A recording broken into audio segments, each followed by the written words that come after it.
Okay, inspection time. I got this thing on there, screwed it together. I put the big pipe wrench on. I socked that thing on. I had the machine in back gear as low as it could go, and I cranked the wrench until the spindle turned. So that thing is socked up pretty damn tight. So what are we at here? Let's take a look-see. We're gonna back off just so you can see I got load on the indicator. All right, 0.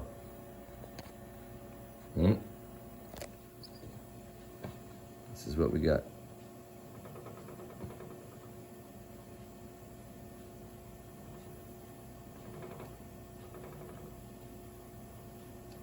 I'm gonna say that's about 3. No, not even, because we don't return to 0. We start at 1, there's 2, there's 3. This is only 1,000 resolution indicator, so this thing's running within 1,000th, 2,000th TIR. I'm gonna say that's pretty freaking good. And that's pre-weld though, remember, pre-weld.